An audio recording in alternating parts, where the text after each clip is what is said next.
So if we focus too much attention on and give writers responsibility,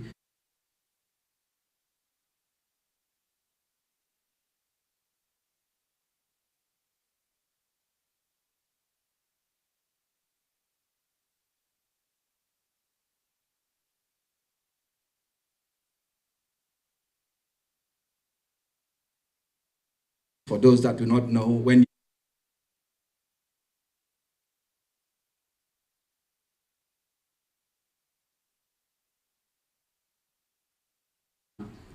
to use for subtitling, when you do that, that now begins to show you the difference between the actual original script and what was produced, that what people are saying. So I think it's recognition of the process and understand that storytelling starts with the script, but it doesn't end there. I think a lot of writers would disagree, but three times when you write it, when you shoot the film, and when you're editing it. So Farah, coming to you, because of course you've developed work as well, but not in Nigeria, just listening to both Don and Obi, what do you recognize about the process that's similar, and what are the differences for you at the early stages of script development? I recognize a script. I recognize telling a story. I recognize there's cinematic elements to it. I think the script is the most important part and the easiest and cheapest part to fix and get right, knowing all those elements that are in place. And for me, I think it's really important to get feedback at such an early stage. What I've heard loud and clear here from writers, which the producers, directors in the room that are working with writers need to hear, is they need time. Time is, but it's actually the cheapest part to fix is the script. And once you get that absolutely right, there's so many different elements just at the script stage. You can get everybody together and read the script aloud, actually hear it read aloud for the first time. And so even in the stage directions, we call them in the cinema directions, you can hear where the sound is going to be, where the cut's going to be, where the point of view is going to be. You're also going to hear where it's not working and it's too long, and you can cut back. So I think doing table reads, getting another person to look at it, getting a script editor involved, doing your research and knowing what it is, the world that you're exploring. But I do think the development has to be led by the writers, supported by outside eyes. And so, Don, in your case, where you mentioned that you had your investors sort of like input into the script in terms of making a commercial. How did that process go for you as the creative? Did you feel as though the commercial concerns interfered with the story, or did you all have an aligned vision? Oh, no, I think Tattoo is a very unique project in the sense that I was given 100% control over the entire project from start to the end. Okay. And before Tattoo, we did Chetan and Ifa, which was an Hausa language film. And then we did Taxi Driver Akwashewo, which was a Yoruba language film. And then we did Wedding Party 1 and Wedding Party 2.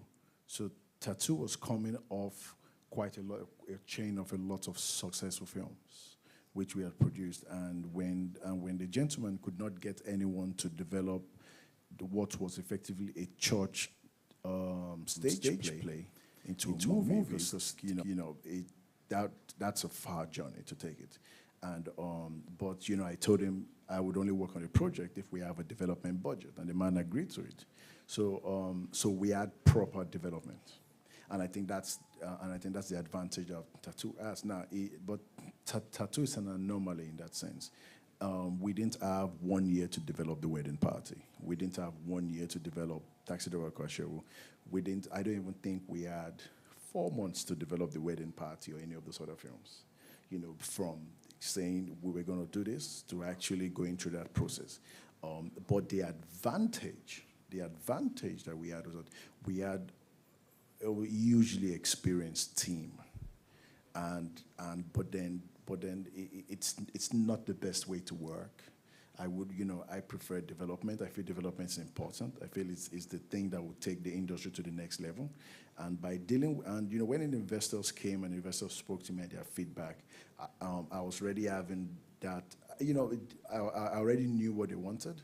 And at that point in time, we were, the writer and myself, we were already having a artistic differences on how things needed to go. But when we had the conversation with investors, and the investors, were already aligning with how I was seeing it more as a producer, more than what, it made sense on what we were going to do. Because at the end of the day, we wanted a project that was going to showcase something with a level of ambition. And I think we were able to achieve that. And like most things in life, there's never going to be a perfect project. But the more time you have in development, the better your chances of getting something that could have social relevance and historical significance, as we want our films to be over time. Did you have a sales or distributor company give you feedback? Because I do, and I'm just curious, do you do that with, like you're saying about investors? But so, interestingly, for all the other films, yes.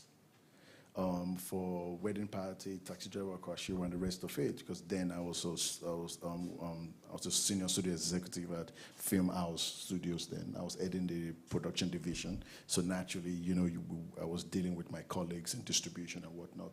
But for Tattoo, because Tattoo was so unique, we more or less like shielded it a little bit from the commercial guys, because we knew that so there are some ideas that unless you're a filmmaker, you're not going to grasp it until you put something together. So knowing when to show things to your investors is also a trick as a producer. If you show it to them too early, you create problems for yourself. So because they just wouldn't get it. So Tattoo was one of those that, until the point when we did the story, in fact, we did a cartoon book on the entire film, with paintings and drawings and whatnot. So, and that's what we gave to everybody. So when the investors saw it, it was clear. They saw the paintings, they knew we were going to. So but if we had given them the script or told them the ideas, they would have thought we were bunkers. So we had to go the extra mile, which made our job easier in that sense. I guess but I didn't speak to the distributors before, no. But how did you create that space? Because there has to have been a relationship for the investors to even give you that space and trust you to not micromanage you. It's a very unique project, and I don't even think I would have that much freedom in my life anymore, because I think it was just a case of, and I have to give credit to the Bank of Industry, BOI, Madam Unwonka, Madam Cynthia Unwonka. She had shopped that particular project to everybody, and no one could convince them of the way forward with the project. And then she came to me at Film House to come on board on the project. But I was like, I am under a contract with Film House, and I can't take on external work, so I have to bring it into the organization for me to be able to work on it, and which they were happy. So they paid off the fees, and we did every single thing. And then I was given a year. So just imagine you being paid for a year just to think. You don't get that. You really do not ever get that anywhere else. And I haven't gotten it on any other project, and I don't think I would get it on any other project. But Tattoo speaks for itself as a significant project. So Obi, how much time did you have to think on your scripts? Did you get a year or two?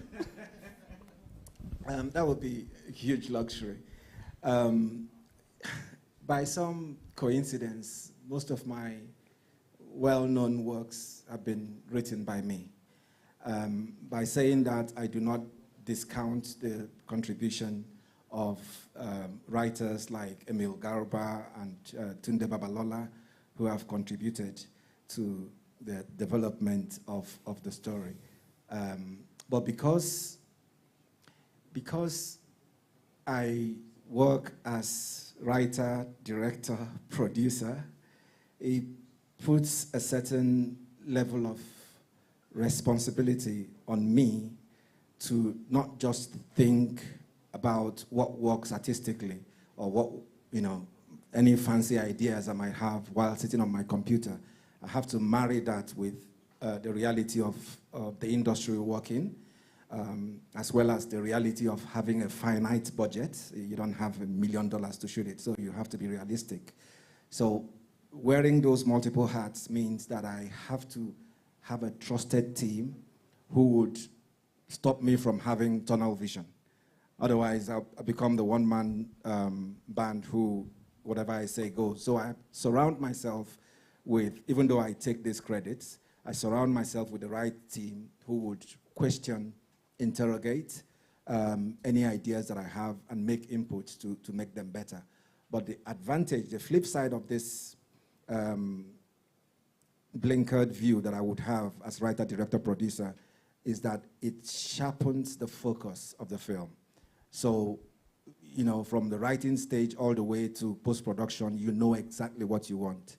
And I'm also involved with the post-production. I usually do the first cut before I give it to somebody else to do. So I'm very involved in the process, but like I said, that is not discounting the contribution of the team that I surround myself with, who do an excellent job supporting what I do and providing context and various angles that one person cannot have.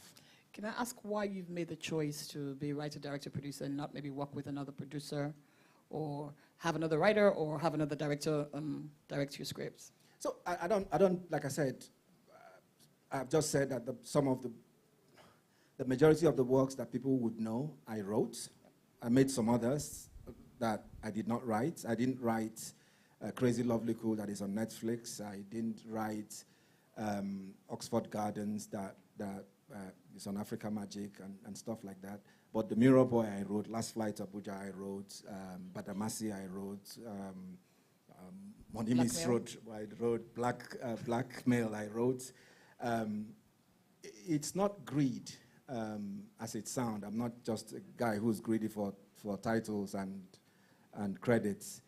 I think it's, to give you an example, I started editing because even though I understand the editing process and I can just about cut a film, but I started editing because the quality of what I want, I cannot, either for want of having the right personnel or for want of having the right amount of money.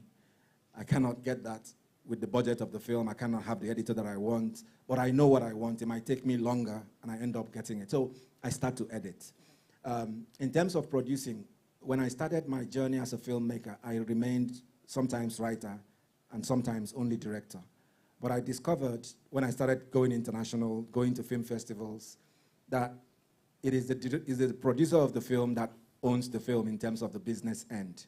So if I showed up at a film festival as just the director and some deals materializes, I have to call my producer somewhere and send emails for them to sign to make the deal happen. Even though I do a lot of the running around and a lot of the administrative work, I didn't take credit for that. But once I discovered that internationally you dealt with, the person that deals the film commercially is a producer, I started taking producer credits because I want to be there and seal that deal instead of calling somebody who's maybe on another project to come and... So that's how I started taking producer credits. So it's all out of necessity and not just greed for credits. No, I understand, and that's one of the reasons why I asked who did one thing and who did multiple things in the audience, and you would notice, Farah, that when I said who was a writer, director, producer, you had a lot more hands than either writer, director, or producer, because that tends to happen a lot, not just in Nigeria, but African cinema. And in the UK, as we know, that is something that is frowned on quite heavily. I've spent 10 years as a producer. Now I'm writing and directing, and it's almost like I'm expected to forget everything I know about law. And producing I'm surprised you're allowed to move over. It's been a lot of conversation, so having to take my name off just to go into a meeting and get out. So I just want you to talk about that, seeing as we're talking about going to the global audience. Yeah. And people are used to working a certain way. If we are, especially as the BFI is here, the idea is to work with more Nigerian producers, and this is the culture locally. Going to the UK where you have to do one thing, how? Well, you can get away with possibly doing two, but being really honest, the perception of people being a writer, director, producer, and you guys will know this, is that it's a bit amateur hour. We're wanting for better, and that is not taking judgment at either of you. Christopher Nolan writes, directs, and produces. But that's one thing. I'm not saying. I'm saying the perception is, yeah. and particularly on first films, when people are giving you money for first films, they want to see that there is a producer, an outside producer, so that you're not making decisions because you want to get your film out there. It's about thinking about the responsibility, and we talked yesterday on our panels, the various panels that we've talked about recruitment and people making their money back. and wanting to see what audiences are going to do it. So my mind is just, I work with sales agents or distributors. I know that people here, I met distributors said that filmmakers work directly with them. So from my perspective, it's my obligations to the financiers, first and foremost. It's also to the filmmaker, well, I'm the filmmaker too, but to the director and the writer to honor the words on the page and their vision. So I'm working in tandem with them, but I also want the best for the film and making sure that the choices that we make are in the interest of the film. So they would come to me, and I may or may not have a conversation with the writer-director about where the film is going to go. In my case, I will, as a courtesy as much as anything else. But it will be about making and recouping the money back from the investors so that the filmmakers, us as filmmakers, can go on and do another film and get more investment. And the higher up you go, when you get to Christopher Nolan's thing, the more control you have over the decisions that are being made. But I was going to say an Irish phrase in Irish, but I realised no one in the room is going to understand it, so I'll just say the Irish version of it, the English version of it, which is don't show your strength before you're right. So you kind of have to prove yourself first before you can ask for that level of trust and responsibility for financiers. But also another thing we need to put in context, and it's one of the challenges we have in Nollywood down here, is a producer is not an individual. A producer is a company. Yeah. So Christopher Nolan owns a company, and that's what makes him a producer. And he employs people there to do the producer work. Now, he takes the produced by credit because it is his company, but he's not carrying the work as a producer and directing and writing at the same time. It's not. So you have to understand that as a producer, you are a company. So it's easier for you to be a producer-director. Yeah. But when you're a writer, director, and producer, then investors are very, very worried as that. I've been a journalist all my life, and I can write. But you rarely ever see me write commercially. I don't. I work as a story editor a lot in the UK right now with quite a lot of people, and I'm even doing stuff with the BBC right now as a story editor. But you would not know that because I really don't put those credits out there. All you just know about Donna Mokwe is a producer-director. But it is because when you put those three out there, you come across somehow amateurish. So it's to have that in context. Can I also add that a project can have as many producers as is required.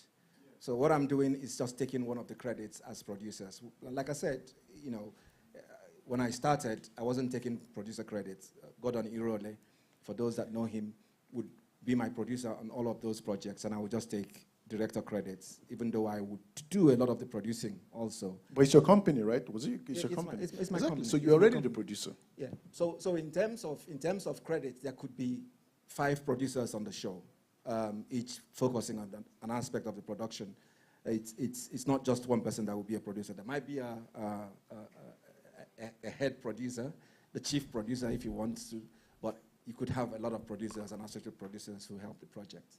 I mean, one thing that Obi touched on a bit, which I'll come to you about, is ownership. Because at times, especially in the UK, there's a tendency for writers to be asked to sign over the rights to their work for £1 to production companies before they can get public funding, which of course is one of the reasons why a lot of people want to be producers, because at the end, they don't actually own their work. So would we see any change in how this ownership is defined in the future? In order for a contract to be legally binding, money has to exchange hands, hence why the nominal fee of £1.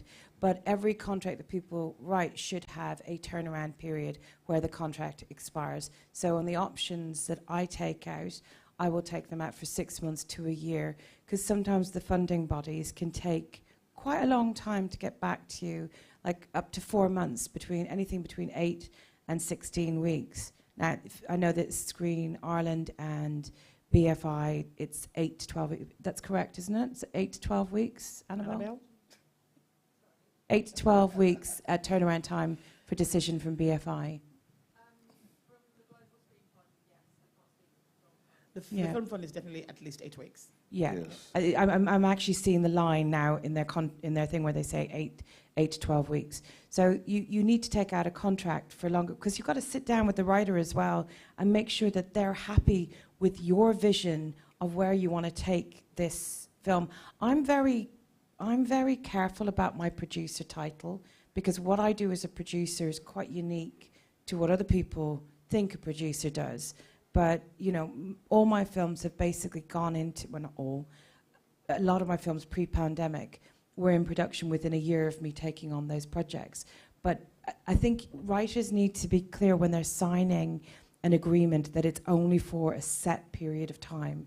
Because if after 6 months the producer hasn't even called you and there's made no inroads to getting it made, the rights should revert back to you. So you should never hand them away completely. There should always be a timeline when, if you don't do this by then I want it back. I think that the way, in my experience, the way the contract works between the writer and the producer in Nollywood is slightly different. Yeah. There is an acquisition that goes on in Nollywood. The producer acquires the script. So they could say... Forever? Yes. Yes. Well, then change that. Get a line in saying it expires after 6 months. No, because it's a sale. So it's a different model. It's a sale. It's horses for courses. It's just the way it operates here. The writer needs a quick turnaround because that is their bread and butter. They need the money up front. So if you agree, for argument's sake, to buy the script for $5,000, you pay $5,000, you have the script. You owe them moral rights and credits for all the things, and maybe you have a back end when the film is eventually made. But there is a transaction, a handshake that happens, and finite, and you can't call it back. So no further payment after that? No. You could have a back end. It depends on how strong you are and how strong your story is. You could have negotiated a back end whereby you have 2 points on the film at the end. But most young writers would sell and have nothing at the back. This brings us back to the Writers' Guild. The Writers' Guild, I was going to say. Yeah. So, I mean, Dawn, obviously you were also producing your work. So how have you found the sort of contracting process in Nollywood? Because that's something that comes up a lot in Nigeria. So for wedding, I mean, a lot of the works we do, we never acquired anybody's work, so we more or less like commissioned the writers to write them. In that sense, all the writers were part of the process, but it's always transactional. You know, you tell us what your fee is, and we pay you for it. You know, pay you for it in that sense. For Wedding Party 1, all the crew members on that project got residual money because of the success of the film. For the other films, you know, nobody got anything in that sense, just because of how those deals are. But you know, Nollywood is very transactional, and because of the way the industry is, and because there isn't really so much money to be made in this environment, not yet, and the producers, God bless them, you know, they're really carrying a lot of risk and really not making any money. Everybody gets paid up front. You know, the actors get paid. I'll tell you guys a very, very quick story. I'm not going to make it long. You know, the Bank of Industry. Do we all know the Bank of Industry? So the Bank of Industry came out, and it was a fund.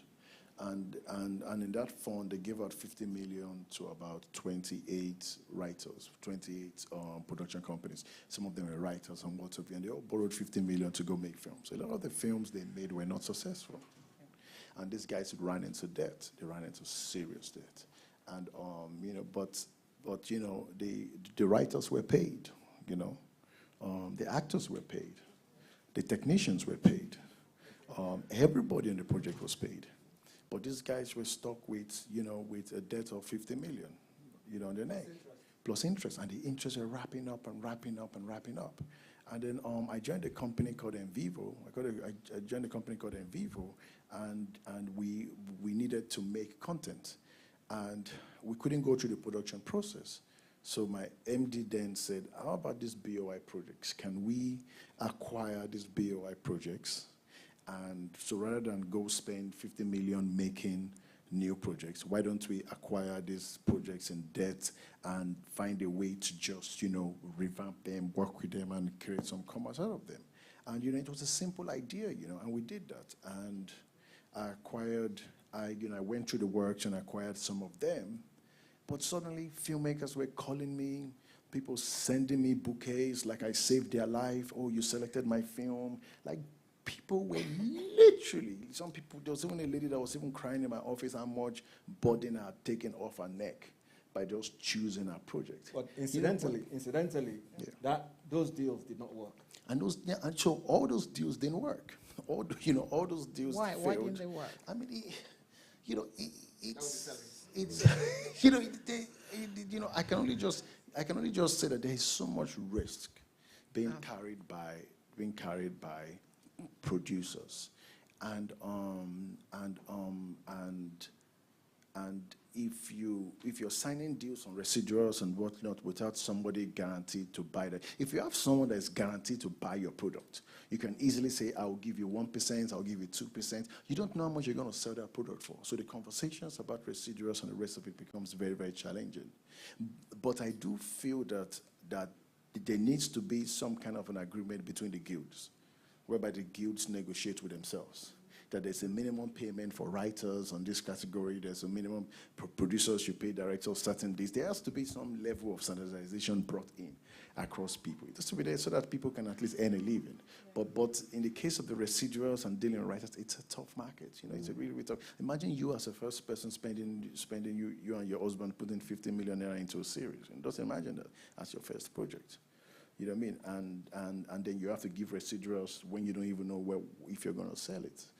That's the challenge. But in the UK, you don't do projects without off-takers. You know what I mean? Nobody does any project internationally without having somebody that's going to buy it. If two production companies come together and the financier puts the money down, it is because Netflix has said they will take it, or Channel 4 has said they will take it, or BBC have said they will take it. It's only in Nigeria that we make content and then we pray to God that somebody buys it. I've made projects where I haven't got anyone to sell it to, well, you're special. and then I take it out to the festivals. Yeah, to the markets, yeah. Take it to the markets, but it's burned the financiers. Yeah. Look at that. I mean, they've put in. I've had projects where we had an investor put in $500,000. I mean, they've seen about £16,000 back. The film's done really well, and it's done festival. They didn't need the money, by the way, but I still felt an obligation as a producer to them. But it's a risk, and everybody knows it's a non-exact science. But I think that's why it's important to try and show it to sales agents, get them invested earlier, so you know that somebody's taking it out to markets. Now we've got a bigger scale, I think, with British films, because we've got the American market, the Irish market, the Australian. There's a lot of European, and we make quite art house stuff. So, and I'm not quite sure. This is why this few days have been fascinating. But we do take risks on making films without knowing where we're going to. But we talk to people who are out in those festivals and markets about what we're making to see where we can take it. But there's also, we're capitalizing on Britain's brand and reputation, because a British producer going to a market with a film is not the same as a Nigerian producer going to the market with a film, because we're probably going to the market under the auspices of the BFI. Meetings have been arranged for, et cetera. I mean, Donna, I'm going to come back to you, because we keep hearing the wedding party always been used as an exception. So what was so unique about the wedding party, and what can, I guess, we learn from the wedding party's journey? The wedding party and the writings. The wedding party was, it was a tough experience. I mean, most of you would have heard that, when we did the wedding party, it was a very tense set. Because when you're doing something that has not been done before, everybody carries a certain level of fear, whether it's going to succeed or not. And when you're doing something also whereby you're bringing, so let me paint the context for you. In 2015, there were 4 very successful films in 2015. One of them was 50 by Mrs. Moabudu. One of them was Taxi Driver Across Shewo by myself. One of them was the one by Nii, Out of Luck by Nii, Akomalayon, if I'm right? Akimolayon. And then the last one was The Visit. The Visit by Koga Studios. God bless that man, he died. written by I think one of the most, not underrated, one of the best writers we have in the country here, by Biodun Stevens. She was in the last panel, beautiful woman. Like her mind and what she writes is just on another level. And this was in 2015, nobody knew who she was. And these 4 companies came together. Never in the history of Nigeria has 4 companies that make content, their own content, put their egos aside and say they want to come together in a co-production to make one single project. Never been done before. So you could see that those level of tensions were also there. And then also we didn't even know which writer we should go for, so we went for a writer. But this writer came from stage, and we didn't like what she wrote. Like what she wrote worked, but it didn't work for screen. It worked more for stage. So we went through that battles of trying to find writers, and trying to navigate. We knew what we wanted, and we knew when we saw it, but we didn't really know how we were going to get there. But, I've been a journalist playing the role of a story editor all the time, saying, no, this doesn't make sense, this doesn't add up, this is not going to work, and the other investors. But there was so much expertise pulled together on that particular project that we couldn't fail. There was just too much expertise, in that sense, and these are the things that led to that project being successful.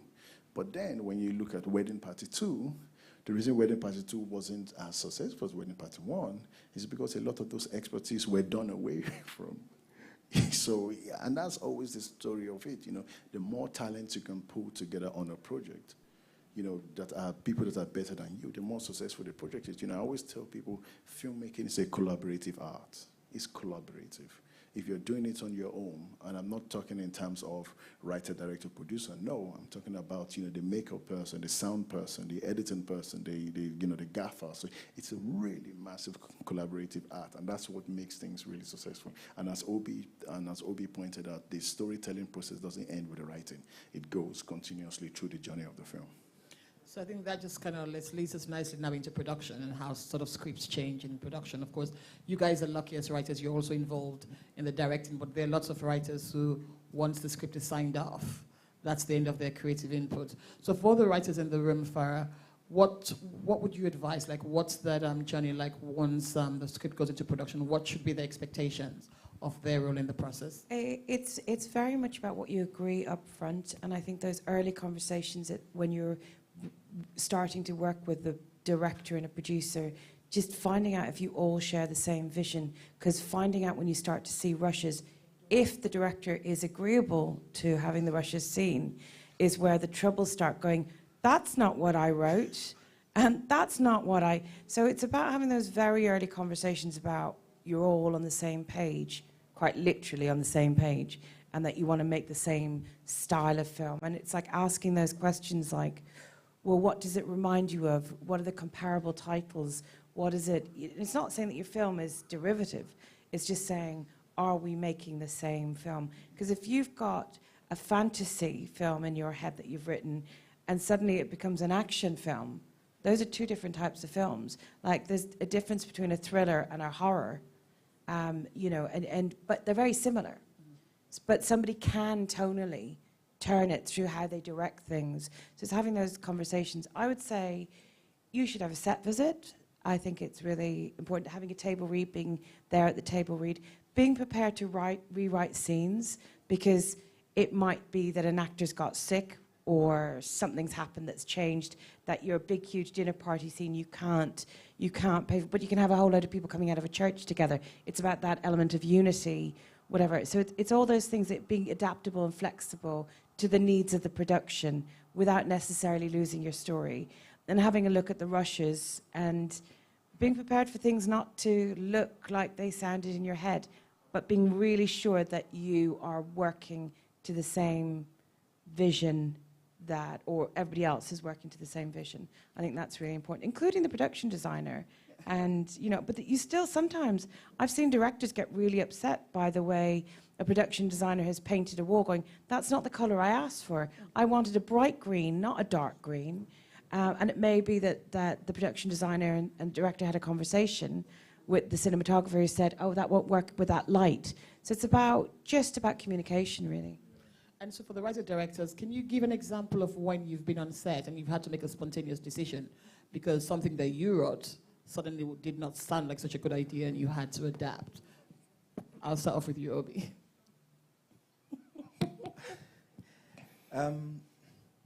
Like I said earlier on, in my process, I see the script as a blueprint, Right. but it's not a Bible.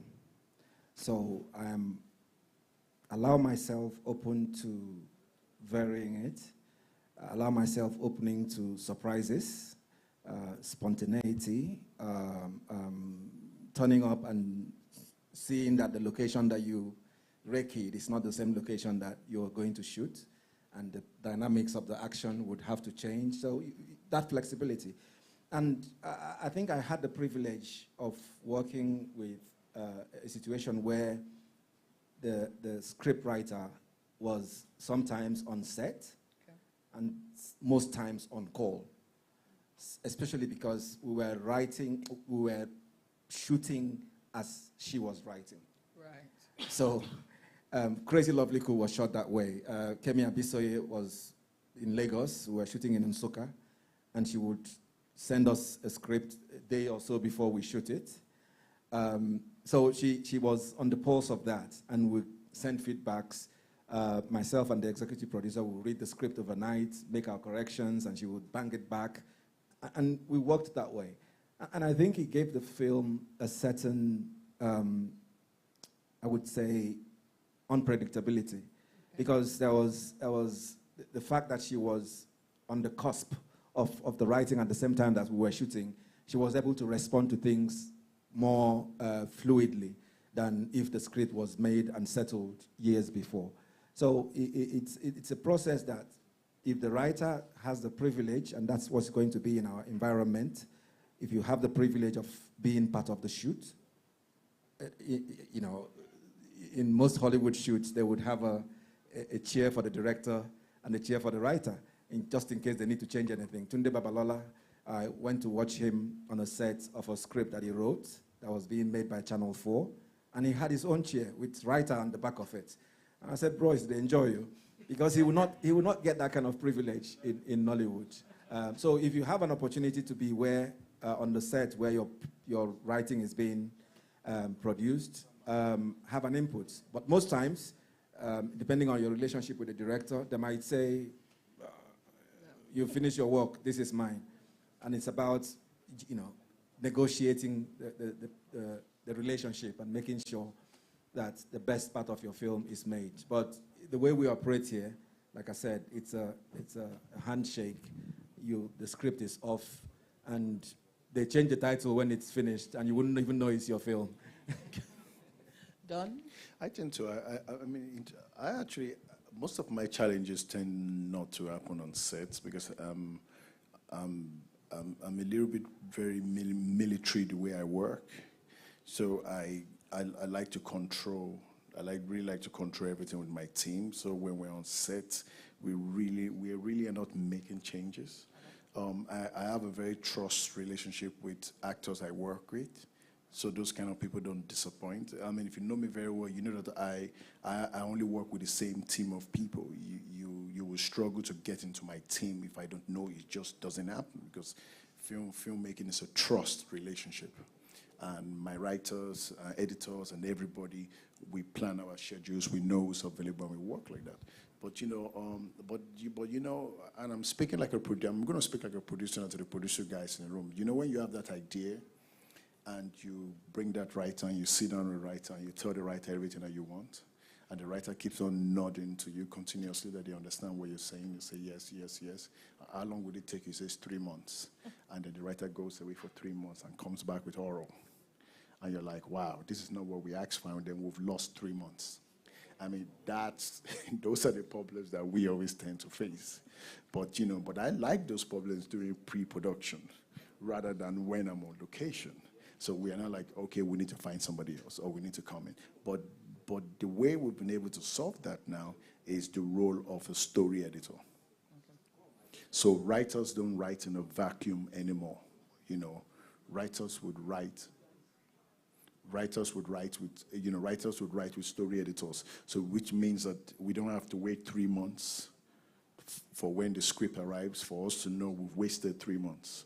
We are very much involved in the process of the writing through the character setups and what of you and the conflicts and the way the stories and all those things are put together for us to now understand that we get the story right.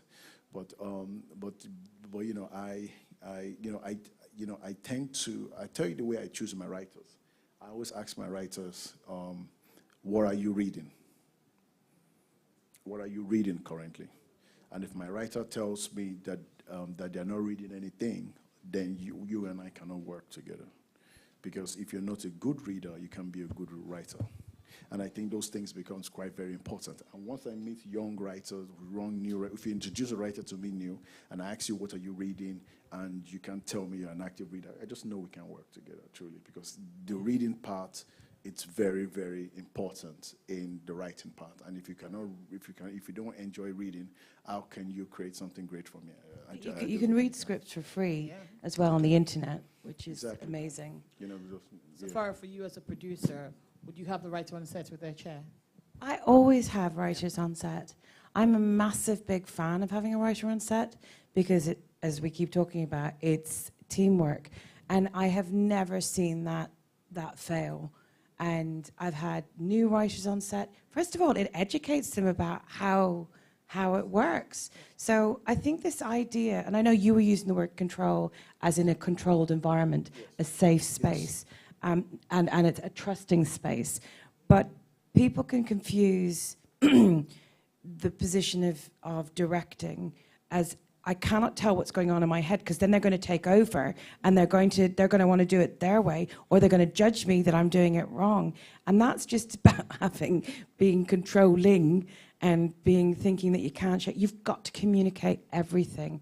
And I think the writer there can support you to interpret that and speed up the process so you can focus on what's happening in front of the camera, and they can help feed into that. And I think it is a collaboration. It's an art form. It's show business. It's a business. And everybody has to be trusted to do their job and make it better, make each other better. So I'm a huge believer in bringing in a writer on set. I think you've just got this magician there. Why wouldn't you use this other tool in your armory? You know. And let's talk about, I guess, the undervalued role of editors in post-production. Do you guys have, I mean, who has an example of a film that was totally transformed in the edit? I have several. But I think the editors are script editors. And I always ask the editor to read the script right at the beginning of the development process, because they'll see things that we're missing that we may need. And they'll also advise the director going, do you know what, make sure you get some cutaways of this, this, and this, because they're going, ooh. But I have seen films be completely, I think every film is transformed, because you start off with this, and you all look at it, and you all hate that first cut, and you all go, Jesus Christ, that's really slow, fuck. And then it suddenly gets faster and better, and you change the focus, you change the point of views. But I'm not going to tell you which film. Now, Obi, can we talk about post-production, your process, and how films have transformed for you? Like I said at the very beginning, I personally consider the editing process the most important in terms of storytelling, because a film is made or marred in post. You could write the best script with the best structure. You could shoot the best production ever. You give it to a wrong editor or a studio rat, as they call them here in Nigeria, and they'll ruin it for you. But I believe that the editor's responsibilities are multiple. One of them is naturally to follow the script. Having read it, I get my editors to read my script at the very beginning. And they are very intelligent participants in my process. They would say, that doesn't work, the second act and the third act is missing, and they would provide some guidance that is invaluable because they see it from a different perspective. But once the film, the process of editing starts, they are in total control of the pacing, of what I call remedial editing, which is correcting the directors. So you cross the line, you cross the... This is after you've delivered them your first cut? After you, no. So in the reason I deliver a first cut is is to speed up the process. And speed up the process, usually the person that does the first cut is an assistant. And they do it at a very low level. So what I do with my participation in the process is to say, let me cut this thing and say, this is what I want to do. Now go and make it better. The first assembly. Yes, it's basically an assembly edit. Yeah. But once they have that, they are now correcting everybody. They are correcting acting performances of the actors. So the actor, this is not a strong performance. They go back to the rushes and get a strong performance. You cross the line, you do a ropey shot, and they change the framing of the shots and cut out the headroom that you've created.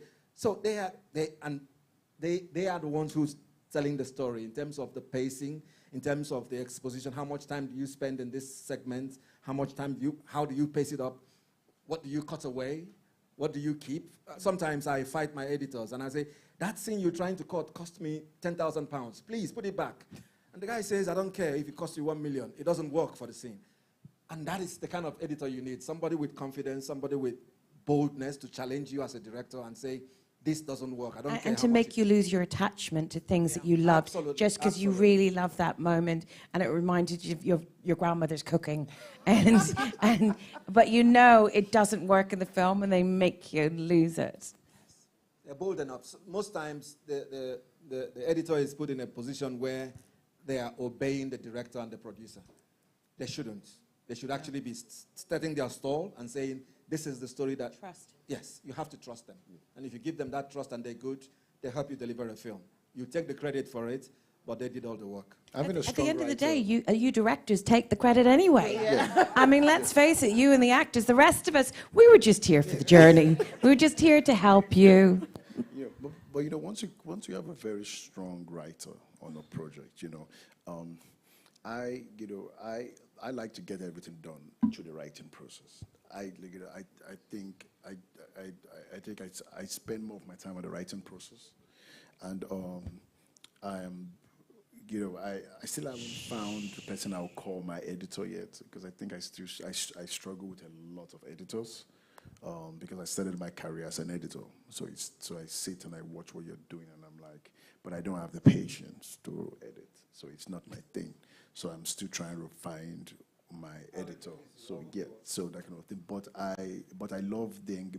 I invest more on the writing, and I like to find the writers, and I'm always looking out for new writers and writers that can write. But you found that a lot of writers carry a lot of bad habits, and they carry a lot of frustrating things, And if you look at the best writers that we have in Nigeria, they don't exist in the movie industry.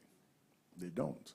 They exist in literature. They exist in all other parts of the art. And when you ask them why they're not involved in film, they feel like filmmakers don't respect the art of writing, and they also feel that the writers in film also don't respect the art of writing.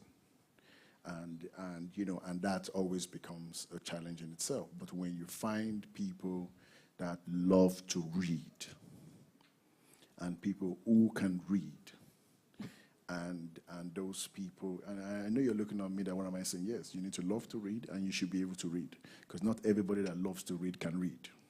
And Nigeria is a very peculiar place. We understand what we are saying when we talk to each other, but when you can read and you love to read, your writing suddenly travels.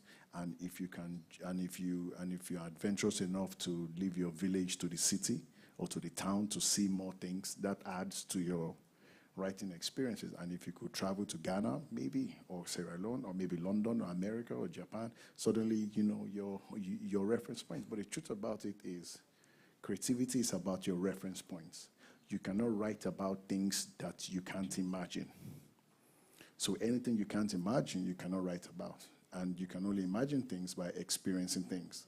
So the more you experience things, and that's why reading is important. The more you read, the more you become better writers, the more we all want to work with you. Okay. We'll just ask for a couple of questions, but before we do the questions, can I just make a polite request to people in the room who are whispering? You're not as quiet as you think, and it's been a bit disruptive to the people who are interested in engaging. So, Emmanuel, I'll go with you first. Yeah. Can I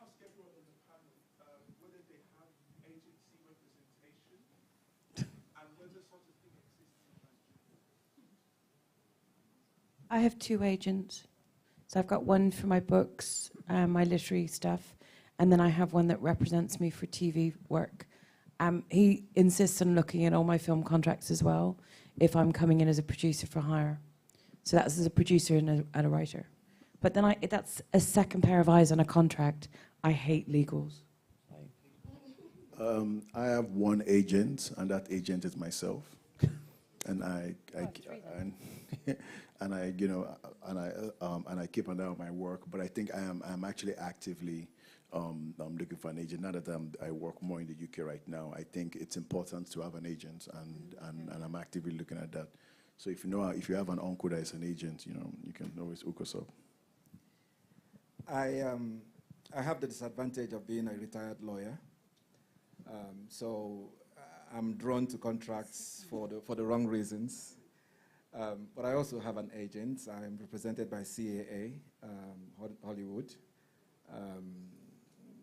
They are big. They haven't actually done anything yet for me, but it sounds nice on my CV that I'm represented by CAA. Well, you never know. You never know. What do you not do? How about Victoria? How about you? Do you have an agent? Yeah, I do have an agent. Yeah, I'm represented by David Kaiser Touchwood, and I also have a management dealing in the US. I don't do management. Management is horrible. Actors management in Nigeria is difficult. I don't know what your experience is, but they are. I think the That's actors another are, panel. That's another panel. Okay. Any other question before we wrap? Okay. Well. Oh, okay. One more.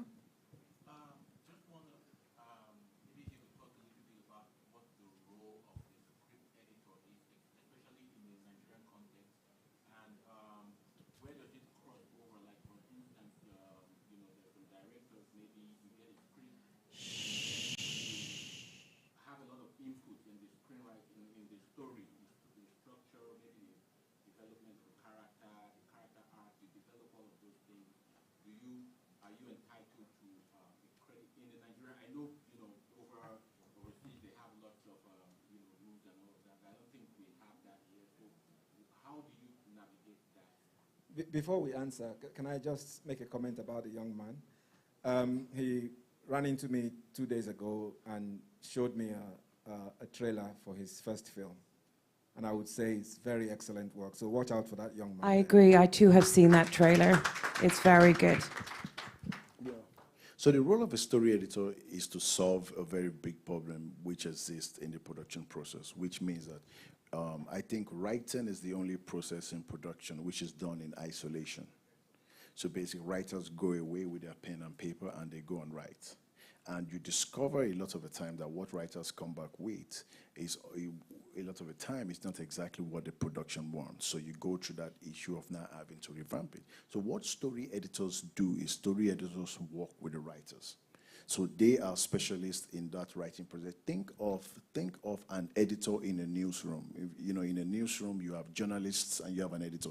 The job of the editor is to work with all the journalists to create the best works and ensure that all the great articles are. But that's exactly what a story editor does. The story editor works closely with the writer. The story editor sits with the producers, understands what the story editor can also even be a producer. Development producers also work as story editors, but they are also specialist story editors. And those guys work in the production team. They understand what the end product is. And they also know the best writers out there and the appropriate writers to choose on the project. So they bring them on board. And they start to work with you. So all those character development, story act, conflict, the opening, the ending, they work with you. So as a writer, you're not just writing in isolation for 3 months. You have like a partner with you. The same way a director works with a team, producer works with a team, the writer now has his own team. And that's really the role of a story editor, and it's very important. And the logic. Yes, logic. and they also follow logic, yes. Yeah, the logic of story. No, don't be afraid of that, because if you remember, you're a writer, you have an agreement, and the agreement says that is your credit. They'll get a credit at the end as script editor, though, won't they? So a story editor gets the credit as story editor. You get your credit as it's a profession. So it's not them interfering. You see, so they are on your team. If anything else, they are there to support you. They are there They're there to think. They are writers themselves, so they think like you, work with you. And remember, you're writing in isolation.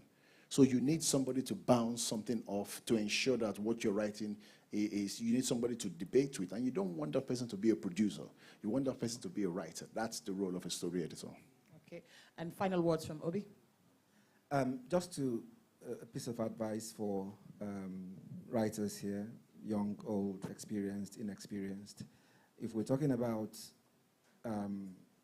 telling stories that travel, stories that can, become number one in many countries on Netflix, it is not about copying the formula or the structure of a Hollywood film and localizing it. We are a people. What makes Nollywood special is not that we are Nigerians.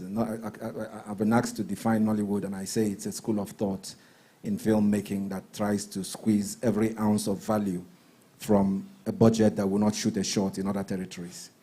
It is that mindset that we have to tell our stories in with our own culture. So your film shouldn't necessarily fit the 5-act structure of Hollywood. It should not necessarily have the story acts of Hollywood. Take an Indian film, for example. It starts, and in the middle of a car chase, there is a song and dance. We join them in the song and dance. But that is the way they tell stories. And we also have a way of telling stories. And that Nollywood's aesthetics comes from the film platform that we borrowed and appropriated from the West, combined with our oral tradition, the praise singers, the singing and the dancing, and all of those things combined together create an aesthetic that is essentially, authentically Nigerian. And if we try to maintain that while we are trying to fit into the formula of this model that we appropriated from the West, that would make us stronger. That would make us, stand out a bit more instead of just aping what's going on in the West. I just thought I'd mention that. Okay. You should say that. Sorry, say that again? You edit. You have done? I have done, yeah. I have done. But I think that one thing I can say is that there are no two film projects that are the same. There's no process that's the same. The process is defined by the team. I think the important thing, if you're going to have a brilliant experience, is to find your right teams, find your tribe, find your people. And as long as your communication is great, there's nothing to fear because you will make it work for you. So with that said, thanks everybody for coming. Thanks to the panelists. And I'll hand you over to the MC. Thank you so much. Mr. Obi, Dawn, and Farah, and Victoria, thank you so much. Just take your pictures. Are you serious?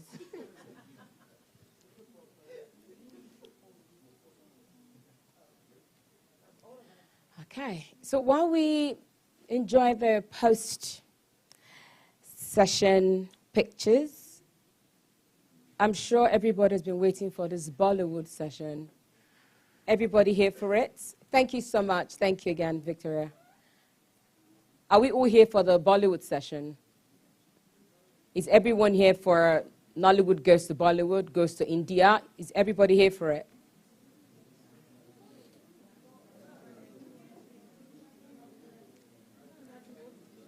I can't even hear anything. I'm just hearing people murmuring. Like, is any... I'm just asking a question. I need to know if everybody is here because there are a lot of people waiting. So if you're not here for it, other people can come in. That's why I'm asking. Is everyone here for it? We can just start.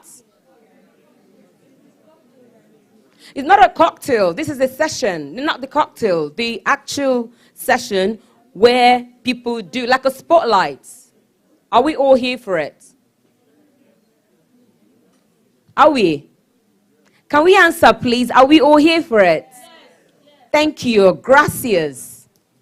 Okay, so for that, we'll be expecting the panelists. And, of course, they wanted this place, the seats vacant for them. As we all know, sorry, I can't even start because they're not here.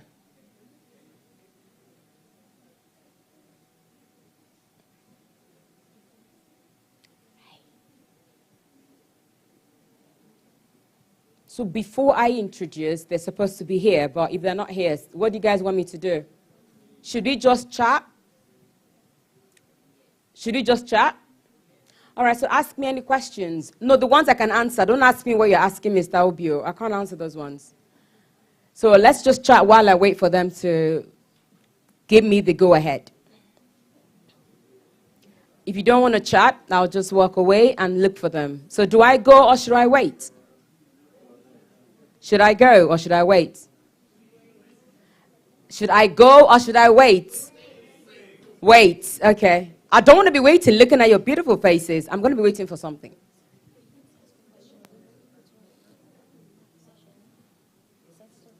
What one? The film one. Okay. It was supposed to be because they're waiting for the people on census board. So they can't do without them. So, you know there's a session happening downstairs now. So ideally, that's the animation one. So they want that to happen after the animation one. But that's if the people here are around. So if they're not around, I don't know if it's going to help. But I would find out. No, I can't say tomorrow, but I'll find out. But that's a good one. I think I address it. So people, that's the film industry one, the regulatory session. Okay. And then is the Bollywood goes to Nollywood? That's that's everybody's waiting for that. That's actually why I'm worried. I was worried the space wouldn't. Yeah, that's right now. The 6th edition of the Nigerian International Film and TV Summit is here. The B2B event is essentially a business summit focusing on the business of film and television in Nigeria, with a primary aim to promoting business driven by conversations, meetings, opportunities, and challenges revolving around the business of film and television in Nigeria. The summit is open to international distributors, buyers, and film investors, with a core focus of promoting the fast-rising local Nollywood film industry as it evolves to meet with international production standards and expectations among other topical issues. Theme: streaming wars, the implication on future of content monetization for film and TV content. Date: 29th of August to the 1st of September in Lagos, 6th to the 7th of November in Los Angeles, during the world's biggest film market, the American film market. Join us for 3 days of high-level business conversations, networking events, as we welcome a delegation of film professionals from the United Kingdom as a country of honor. Register today at www.nifsummit.com/register. Supported by the 6th edition of the Nigerian International Film and TV Summit is here. The B2B event is essentially a business summit focusing on the business of film and television in Nigeria, with a primary aim to promoting business driven by conversations, meetings, opportunities, and challenges revolving around the business of film and television in Nigeria. The summit is open to international distributors, buyers, and film investors, with a core focus of promoting the fast-rising local Nollywood film industry as it evolves to meet with international production standards and expectations among other topical issues. Theme: streaming wars, the implication on future of content monetization for film and TV content. Date: 29th of August to the 1st of September in Lagos, 6th to the 7th of November in Los Angeles, during the world's biggest film market, the American film market. Join us for 3 days of high-level business conversations, networking events, as we welcome a delegation of film professionals from the United Kingdom as a country of honor. Register today at www.nifsummit.com/register. Supported by the 6th edition of the Nigerian International Film and TV Summit is here. The B2B event is essentially a business summit focusing on the business of film and television in Nigeria, with a primary aim to promoting business driven by conversations, meetings, opportunities, and challenges revolving around the business of film and television in Nigeria. The summit is open to international distributors, buyers, and film investors, with a core focus of promoting the fast-rising local Nollywood film industry as it evolves to meet with international production standards and expectations among other topical issues. Theme: streaming wars, the implication on future of content monetization for film and TV content. Date: 29th of August to the 1st of September in Lagos, 6th to the 7th of November in Los Angeles, during the world's biggest film market, the American film market. Join us for 3 days of high-level business conversations, networking events, as we welcome a delegation of film professionals from the United Kingdom as a country of honor. Register today at www.nifsummit.com/register. Supported by something The on short 6th edition stories. of the Nigerian International Film and TV You don't do Summit it is anymore. here. The B2B event is essentially You a stopped business it? summit focusing on the business of film and television in Nigeria, with Are a you primary serious? aim to promoting business But that's driven the by thing. So for me, I'm conversations, all about meetings, looking for opportunities, opportunities and for people to challenges showcase revolving around the themselves. business of film and television there's in nothing. Nigeria. The I don't summit know is why open to nobody's international listening distributors, to- buyers, and You film know, you have this investors with a fantastic core focus of producer promoting the who is fast very rising good. local Nollywood film How industry does as it he or evolves to she meet get with his international work out production there? standards and expectations Apart from among YouTube. other topical issues. This is Theme, very streaming general. wars, the implication But on if future of people like content Blue Pixels monetization have for this film and thing TV with you where content. Date people can 29th of August post to the their 1st of content, September in everybody Lagos, knows, and the 6th to the whole 7th of world. November in Los Angeles during the Can't- world's biggest am I film making market, sense or am the I American yapping? film market. Join us for 3 days of I'm high-level making business sense. You conversations, guys are looking at me networking like I'm events as we yapping. welcome a delegation of film professionals from the United What's Kingdom yakking? as a country of Yakking honor. is talking Register today nonsense. at Absolute nonsense. www.nifsummit.com/register, yakking. supported by the 6th edition of the Nigerian International Film So, and do we TV have Summit trailers? is here. The B2B event is essentially a business Do we have summit trailers? focusing on the Oh, business of thank film you. and television Please. in Nigeria, Please with a don't. primary aim to promoting business driven by conversations, want to send us meetings, food. opportunities, and challenges revolving around the business of film and television in Nigeria. The summit is open to international distributors, buyers, and film investors with a core Okay, focus please, of can you promoting the come forward while I fast-rising go local Nollywood look film for what's industry as it evolves to meet with international production standards and expectations among other topical issues. Theme, streaming wars, the implication on future of content monetization for film and TV content. Date 29th of August to the 1st of September in Lagos, 6th to the 7th of November in Los Angeles during the And all world's those were- you biggest guys film left me market, and the I was just American talking film nonsense. market. Well, Join not us for nonsense, 3 days of but high-level I've just business come to conversations, feel like- networking events as we welcome a delegation of film professionals from the United So the High Kingdom as Commissioner a has been country waiting of honor. for this Register whole today Bollywood at thing. He's been waiting and, www.nifsummit.com/register, supported by the 6th edition of the Nigerian International Film and TV Summit is here. The B2B event is essentially a business summit focusing on the business of film and television in Nigeria, with a primary aim to promoting business driven by conversations, meetings, opportunities, and challenges revolving around the business of Thank you film and very television much. in Nigeria. The Do summit I is open get to some- international Now, distributors, what for? I buyers, like all and these film are- investors with a core focus of promoting the fast-rising local Nollywood film industry. You guys as it are not evolves real, to meet man. with You are international not real. production standards and So after expectations all among this other talking and topical talking and issues. talking, Theme, you're just going to let me streaming walk away. wars, the implication on future of content Not monetization sorry, for I don't film want and TV sorry. Do content. something Date for me to 29th of walk away. August to the 1st of September in Lagos, 6th to the 7th of November in Los Angeles during the world's biggest film market, the American film market. Join us for 3 days of high-level business conversations, networking events as we welcome a delegation of film professionals from the United Kingdom as a country of honor. Register today at www.nifsummit.com/register, supported by the 6th edition of the Nigerian International Film and TV Summit is here. The B2B event is essentially a business summit focusing on the business of film and television in Nigeria, with a primary aim to promoting business driven by conversations, meetings, opportunities, and challenges revolving around the business of film and television in Nigeria. The summit is open to international distributors, buyers, and film investors with a core focus of promoting the fast-rising local Nollywood film industry as it evolves to meet with international production standards and expectations among other topical issues. Theme, streaming wars, the implication on future of content monetization for film and TV content. Date 29th of August to the 1st of September in Lagos, 6th to the 7th of November in Los Angeles during the world's biggest film market, the American film market. Join us for 3 days of high-level business conversations, networking events as we welcome a delegation of film professionals from the United Kingdom as a country of honor. Register today at www.nifsummit.com/register, supported by the 6th edition of the Nigerian International Film and TV Summit is here. The B2B event is essentially a business summit focusing on the business of film and television in Nigeria, with a primary aim to promoting business driven by conversations, meetings, opportunities, and challenges revolving around the business of film and television in Nigeria. The summit is open to international distributors, buyers, and film investors with a core focus of promoting the fast-rising local Nollywood film industry as it evolves to meet with international production standards and expectations among other topical issues. issues. Theme, streaming wars, the implication on future of content monetization for film and TV content. Date, 29th of August to the 1st of September in Lagos. 6th to the 7th of November in Los Angeles during the world's biggest film market, the American film market. Join us for 3 days of high-level business conversations, networking events as we welcome a delegation of film professionals from the United Kingdom as a country of honor. Register today at www.nifsummit.com/register. Supported by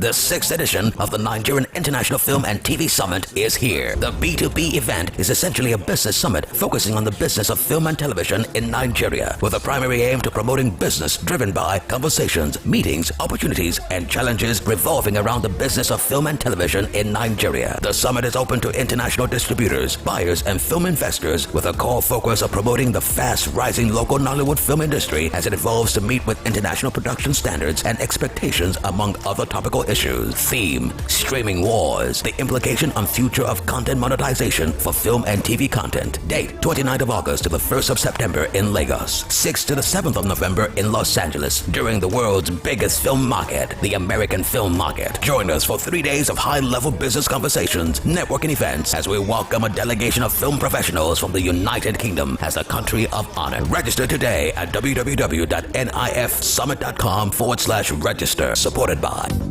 the 6th edition of the Nigerian International Film and TV Summit is here. The B2B event is essentially a business summit focusing on the business of film and television in Nigeria, with a primary aim to promoting business driven by conversations, meetings, opportunities, and challenges revolving around the business of film and television in Nigeria. The summit is open to international distributors, buyers, and film investors, with a core focus of promoting the fast-rising local Nollywood film industry as it evolves to meet with international production standards and expectations, among other topical issues. Theme, streaming wars, the implication on future of content monetization for film and TV content. Date, 29th of August to the 1st of September in Lagos. 6th to the 7th of November in Los Angeles during the world's biggest film market, the American film market. Join us for 3 days of high-level business conversations, networking events as we welcome a delegation of film professionals from the United Kingdom as a country of honor. Register today at www.com/register. Supported by the 6th edition of the Nigerian International Film and TV Summit is here. The B2B event is essentially a business summit focusing on the business of film and television in Nigeria, with a primary aim to promoting business driven by conversations, meetings, opportunities, and challenges revolving around the business of film and television in Nigeria. The summit is open to international distributors, buyers, and film investors, with a core focus of promoting the fast-rising local Nollywood film industry as it evolves to meet with international production standards and expectations, among other topical issues. Theme,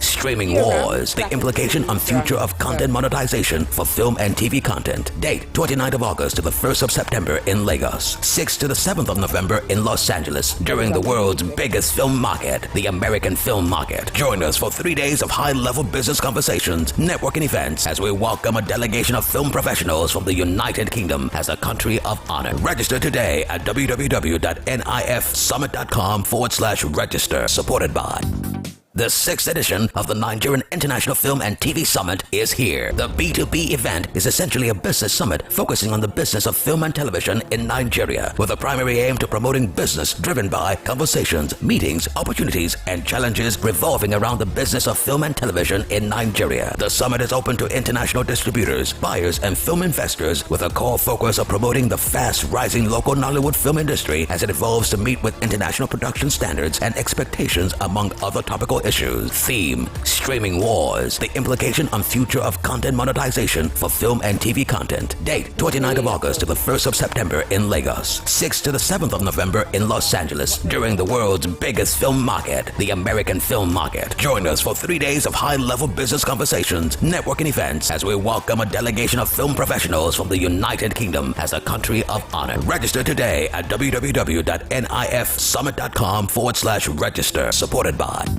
the 6th edition of the Nigerian International Film and TV Summit is here. The B2B event is essentially a business summit focusing on the business of film and television in Nigeria, with a primary aim to promoting business driven by conversations, meetings, opportunities, and challenges revolving around the business of film and television in Nigeria. The summit is open to international distributors, buyers, and film investors, with a core focus of promoting the fast-rising local Nollywood film industry as it evolves to meet with international production standards and expectations, among other topical topical issues. Theme, streaming wars, the implication on future of content monetization for film and TV content. Date, 29th of August to the 1st of September in Lagos. 6th to the 7th of November in Los Angeles during the world's biggest film market, the American film market. Join us for 3 days of high-level business conversations, networking events, as we welcome a delegation of film professionals from the United Kingdom as a country of honor. Register today at www.nifsummit.com/register. Supported by the 6th edition of the Nigerian International Film and TV Summit is here. The B2B event is essentially a business summit focusing on the business of film and television in Nigeria, with a primary aim to promoting business driven by conversations, meetings, opportunities, and challenges revolving around the business of film and television in Nigeria. The summit is open to international distributors, buyers, and film investors, with a core focus of promoting the fast-rising local Nollywood film industry as it evolves to meet with international production standards and expectations, among other topical issues. Theme, streaming wars, the implication on future of content monetization for film and TV content. Date, 29th of August to the 1st of September in Lagos. 6th to the 7th of November in Los Angeles during the world's biggest film market, the American film market. Join us for 3 days of high-level business conversations, networking events, as we welcome a delegation of film professionals from the United Kingdom as a country of honor. Register today at www.nifsummit.com/register. Supported by the 6th edition of the Nigerian International Film and TV Summit is here. The B2B event is essentially a business summit focusing on the business of film and television in Nigeria, with a primary aim to promoting business driven by conversations, meetings, opportunities, and challenges revolving around the business of film and television in Nigeria. The summit is open to international distributors, buyers, and film investors, with a core focus of promoting the fast-rising local Nollywood film industry as it evolves to meet with international production standards and expectations, among other topical issues. Theme, streaming wars, the implication on future of content monetization for film and TV content. Date, 29th of August to the 1st of September in Lagos. 6th to the 7th of November in Los Angeles during the world's biggest film market, the American film market. Join us for 3 days of high-level business conversations, networking events, as we welcome a delegation of film professionals from the United Kingdom as a country of honor. Register today at www.nifsummit.com/register. Supported by the 6th edition of the Nigerian International Film and TV Summit is here. The B2B event is essentially a business summit focusing on the business of film and television in Nigeria, with a primary aim to promoting business driven and film investors, with a core focus of promoting fast-rising local. Thank you so much for your patience, and apologies again for the delay. We'll quickly jump to the next session, which is the most awaited session.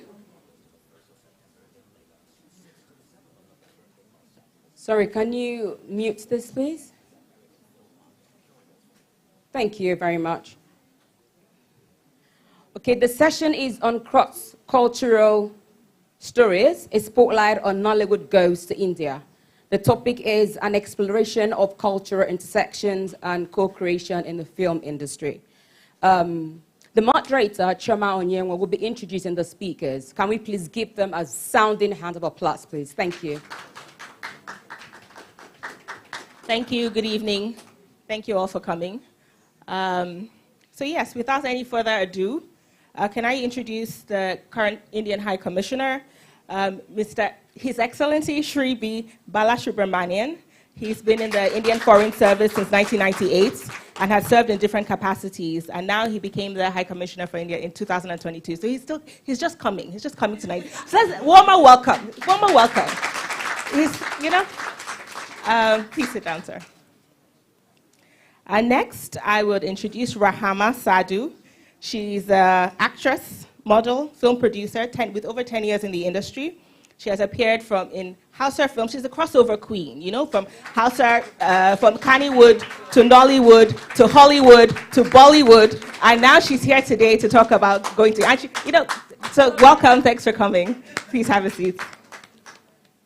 And the reason we're here, actually, Raisa director, Hamisha Daryani. She's a film producer, director, entrepreneur, motivational speaker, producer and director of Namaste Wahala. Who here saw Namaste Wahala? Yeah.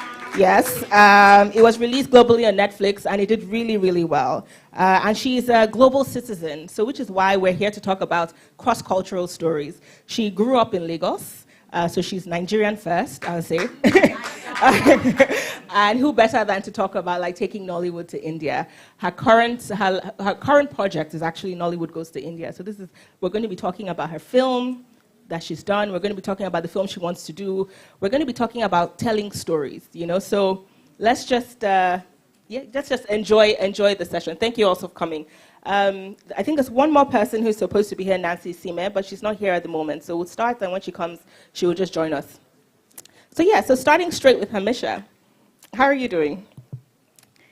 So let's talk about Namaste Wahala, right? And you depicted both Indian and Nigerian cultures in Namaste Wahala.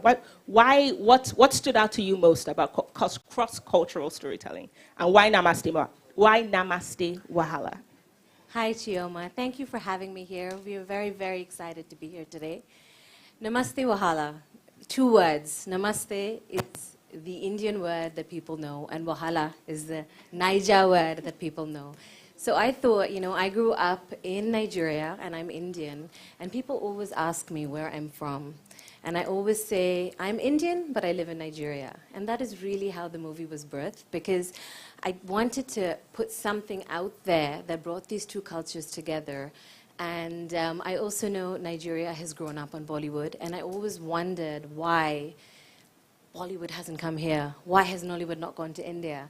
And so that is how the whole journey was birthed. And I'm very excited to be in this place, and I can't wait to take Nollywood to India next. Cool, thank you. I'll go straight to Rahama though, because you're coming from Kannywood, and I know that Bollywood is hugely popular in Kannywood. So what's been your experience as well, even before you became an actress, like watching Bollywood films, and how did you get into them? Good evening, everyone. And yeah, I'm excited to be here wearing my Salwar kameez and stuff. So Bollywood has been a big inspiration over there up north, and we all grew up watching Bollywood movies. So yeah, I grew up in a society where all we do is, you know, watch movies, dance movies and stuff. So that's where basically I even got my inspiration as an actor to start to join the industry. So it has been a big inspiration to our lives over there, and it's a great one. Okay, great. I mean, it's I guess in thinking about how we consume films, right? The world is so far becoming really global. I know, well, in the last month or so, RRR was also like the most, you know, it was the biggest film in the world. And it was an Indian film that crossed over. So it's interesting to see how we're merging both Nigerian and Indian films. I'll come straight to you, His Excellency. First of all, what's the last Nigerian film you watched? So I'm putting you on the spot first. Well, I am only 1.5 months into Nigeria, so first of all, thanks a lot for having me here. This probably is one of the last places where an ambassador generally finds himself or herself in. But I'm so happy to be here amongst you and amongst your viewers. Well, you don't actually put me on a spot. Before coming over here, I did read about Nigeria. The Things Fall Apart by Chinua Achebe was one of the books that I had completed the whole trilogy. And before coming over here, one of the movies that I watched was October 1. Oh. Mr. Sadiq Dawa?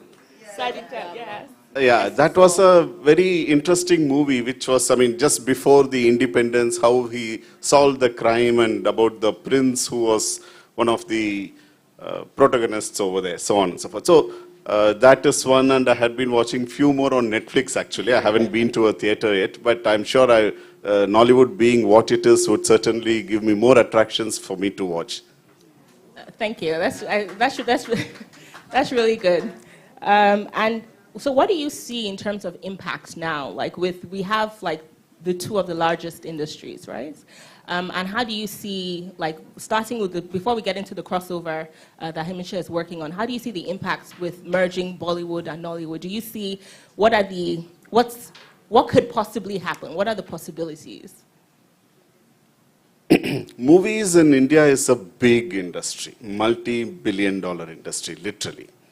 Because India is a big country with different languages, like you have. Nigeria is the giant of Africa. and you have various regions over here which speak different languages and different cultures are there. And similarly, we are also a multi-ethnic, multilingual society. And like the area that I come from, which is from the southern part, has got a completely different movie field over there called as Kollywood. And then there is this Ramoji Film Center in Hyderabad, which is the center of Telugu movies, which is called as the Tollywood. Then there is also Calcutta, the Bihar and Calcutta, where we have wonderful movies being made. So there are multiple language movies being made. So the impact actually would certainly be, being such a large producer, we have been in a position to actually strengthen the way in which we make movies, strengthen the way in which we convey the stories. We know how to, we have been very successful in conveying the messages clearly. Working with different cultures is something of a strength as far as Indian movies are concerned, whether it is Bollywood or any of those things. So the impact that these kind of movie making, cross-cultural movie making would certainly bring in a lot of impact in terms of cultures coming across from one continent to the other. Nigeria particularly has got a lot of cultural similarities with the Indian culture, including the food. The jollof rice that you have is something which is very close to what we used to have in India. The pepper chicken, so on and so forth. Food, culture, the manner in which the family treats each other, it's also close to each other. And so I think it's a natural partner between India and Nigeria can be natural partners in doing so. That's great. I think we also relate to like Indian matchmaking. I don't know who's seen that. So at least we all know that our parents want the same things. They want us to get married. So going back to Namaste Wahala, what was the reception like from the audience now? Because you were able to see how Nigerians reacted to it and also how the Indians reacted to it. So what was that? What was the audience reaction or reception to the film? So the reception actually blew me away. You know, what started as a baby that we were birthing and saying, you know, let's try something new, took a life of its own. It traveled the world. It trended in the top 10 in India, in the UK, in US, and of course in Nigeria. And when I saw that, I said, this is something that was even bigger than me. And I realized later, once I got all the feedback, I think one of the biggest things people felt was relatability. It was that I see myself there. And as you just said right now, and then he mentioned as well earlier, family. Family is so important, as even though we're so different, quote unquote, and I say different because it's different cultures, we actually realize, and even me making the story, while watching it, while seeing how the actors were, there's so much similarity. So if you guys have seen the movie, two only children, Raj and Didi, the mother's love for their children and for their ideal partner, as different as their reaction was, there was so much similarity.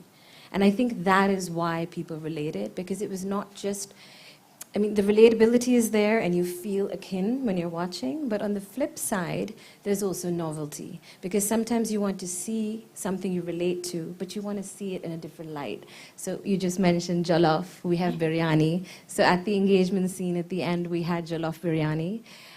We had Ankara tops with saris. And I just feel we almost tried creating another culture, which is everybody coming together. Yeah. So I feel, that's my gut, that people want to see more fusions, more people coming together. Because at the end of the day, I know it's a little cliche, but the message I was trying to give everybody is we are one. You know, it doesn't really matter how you react, how things are seen. We still feel the same, we love the same, we connect the same. Thank you. Rahama, so you've made a film in India before. Yes.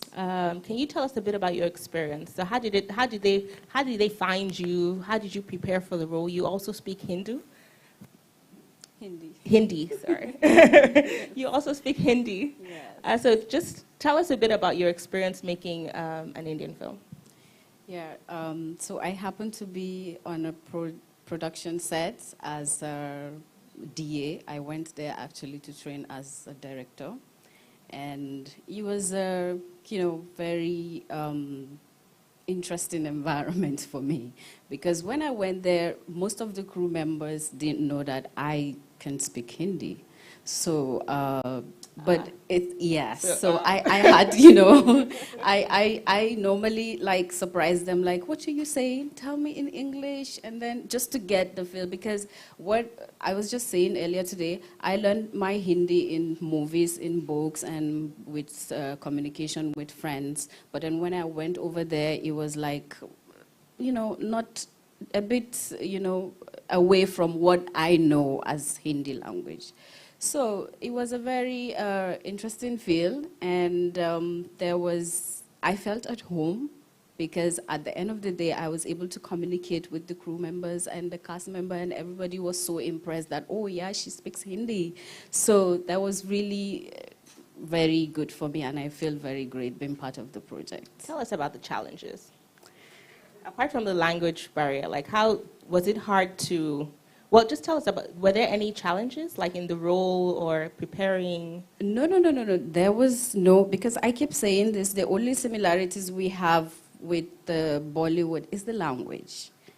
We have almost the same culture over there, and, you know, the same tradition and stuff, the way people live their lives, the way people walk and, you know, interact and connect with each other. Yes, so there was no much. The only challenge I could say I faced was I was on set for the first time behind the camera. So it was tough for me, but yeah, apart from that, it was great. Okay. And back to you, Hamisha. How do you navigate? Because you shot Namaste Wahala mostly in Lagos. So now you're going to take your new film, Nollywood Goes to India, and film in India. So what do you think, in terms of navigating both industries, like what are the differences? Have you worked in the industry there? You know, coming in for the first time as a producer to India, how would you advise, you know, people step in, or how are you even kind of like finding that journey? So the journey is very exciting. I started here in Nigeria, and I have to say it was my first project. But I learned so much from the crew, from the cast. Everything was just beautiful. And of course, there are differences. So we had some Indian actors come in, and you know, in the initial stages, you learn from each other. But I think the learning far trumped the challenges. And what I'm very excited for this next project is we're flipping it, as you said. So we've done our production in Nigeria, and we're now going to Bombay. And we're going to be shooting within the Bollywood industry. So I think that it's going to be bigger, because there's so much excitement, there's so much momentum built, and then there's a lot of learning that's come from being here. So I think that what I like to tell people is the law of momentum. Do one thing every day that takes you closer to your goal. And that is exactly what I'm doing even in India. I just came back from India. People are very welcoming. People want to hear our stories. They're looking for novelty. As I said it earlier, they're looking to learn. They want to see what's out there. And I think that us going there is going to open a huge, huge gate, which I think even His Excellency coming here and you know, gracing us with his presence, I think that there's a lot that we're going to be doing in the future.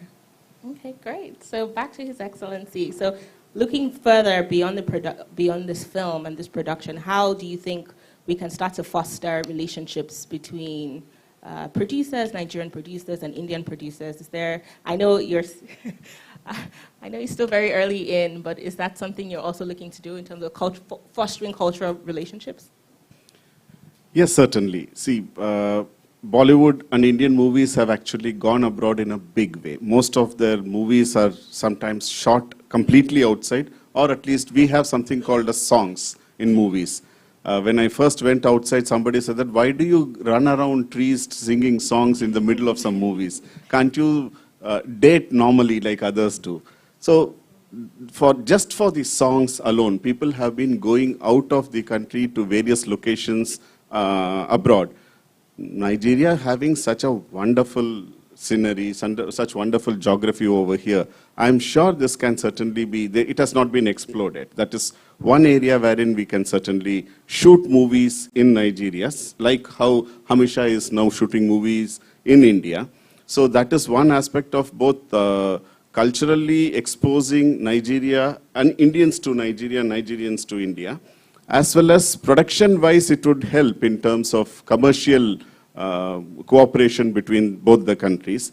There are many actors and actresses, not of course presently in the leading roles, but certainly as supporting roles who have been playing in Indian movies in a bigger way from various countries. So that could be yet another area. We are also culturally, on the cultural exchange side, we are doing a co-production joint, there's a memorandum of understanding in the final stages between India and Nigeria for co-production of movies with the Ministry of Information and Broadcasting. So that would provide the status of a national movie to movies which are being shot by the producers from both sides, directors from both sides. So yes, the soft power of both Nigeria and India can certainly come together for mutual benefit. Certainly, I certainly believe it can happen so. Cool. That's great. I think there's a lot happening then in the next few years. I hope so, and I hope that it will certainly fructify. In the next few years. So, Rahama, what would you say? First of all, I want to know how you prepare for your role. In this, do you have more? Can we distribute more in this particular film, or it's too early to tell? If Mrs. Amisha would allow, then yes. So the whole thing is under wraps. It's all exciting, but I mean, you can always reference it, and you can ask in a general way, right? Okay, yeah. So how are you? I guess how you prepare is how you prepare, right? Yeah. But for this one in particular, like, what are the things that you're doing in addition to how you normally prepare for your role? Well, for the second time, I'm preparing this for the second time, sharing a screen with a Bollywood actor. The first time I did, we shot in Egypt, not in India. So, but this time is different because we're going to shoot in the heart of Bombay, I guess. So I'm preparing myself as, this African woman living in India, and the way she lives her life and the way she carries herself with, the husband that I don't know if it's okay to say that. Yes. So it's a unique thing for me. It's a very special character for me because it's the first time I'm playing something like that. And I hope I'm going to speak Hindi. That's the best part. You gotta get her to say something in Hindi. She speaks Hindi, which is just wonderful, and that is just going to be such a big part of the storytelling, because she's going to be a character ingrained in India. So I'm Indian and I live in Nigeria, and I'm so excited to learn of a Nigerian living in India and the way of life. So please make her say something in Hindi, so you all believe us. Do you sing? Yeah. Okay. So you sing, you dance. Yes. We sing and dance in Kannywood. There's dancing. Is the choreography going to happen are we going to prep in Lagos, at least for the dancing and the singing, so we can crash that? Again, without giving too much away. So the entire production's in India, but definitely there's some scenes that are shot here. Okay. And yes, there will be some dancing, for sure. Okay, great. Looking forward to that. Great. So, Hamisha, can you share what has been, because I remember for Namaste Wahala, you said you did the post-production in India, just in terms of skill sets, capacity, and how have you found working in Nigeria, because your crew was here, sourcing, so now the specifics of the production, sourcing an Indian crew, how was doing production, post-production in India, why did you choose that as well, as you're prepping for this new project? So yes, in Namaste Wahala, I wanted to make it as 50-50 as possible. I really wanted it to be a culture synergy between two cultures behind the scenes as well. So as you said, we did production in Nigeria. Our writers are in the room, so we had Nigerian writers, and then we had post-production in India. And I think that was such a learning curve for us as well, and I definitely believe there's a very huge avenue for educational exchange, for trainings. There's a lot that we're going to be able to do. This time, as I said, I'm flipping it, and I think we're going to learn as well, because Bollywood's been in the industry for a very long time, and I feel like us going there and seeing how things are done in a different environment, a different industry, will gain a lot of knowledge, and then we can also bring that back here. So I feel like some of the things we're going to teach them, they're going to teach us as well. And coming together, eventually we're going to have this new entity where we all learn together. Okay, great. I'm going to come to the audience now. If you have any questions. Oh, wow, okay. Is there anyone walking the room with a mic? Okay. Yeah, you can. Can you? Please, can you stand up just so we can hear you?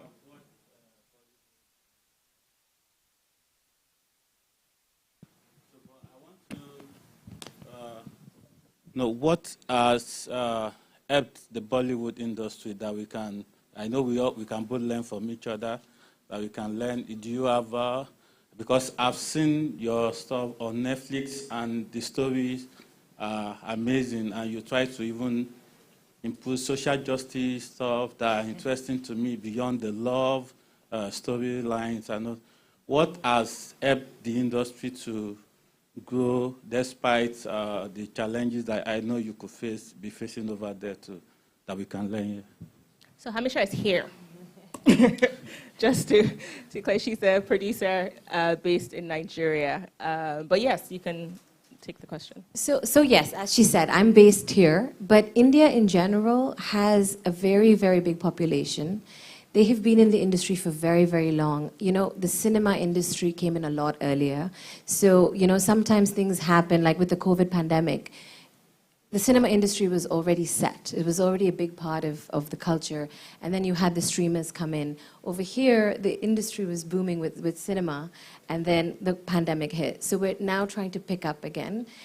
I think that passion, which I see here, I think that talent, training, those are the three key things that really helped in Bollywood.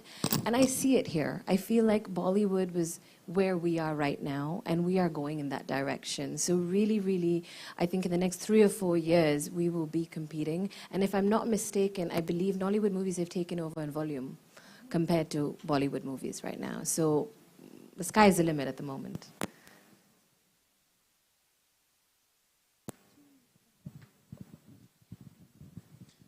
Hello, my name is Okwe Ajayi.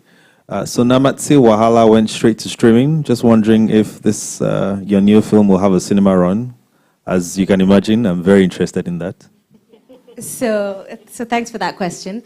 You know, we were meant to go to cinema, to be honest. And like I said, things happen for a reason. We had an April release date, and the pandemic hit literally when that happened. So we tried to push the date to October. Nobody in our realm knew this was going to happen. We had no idea this pandemic was going to go. We were super excited. We had a whole marketing.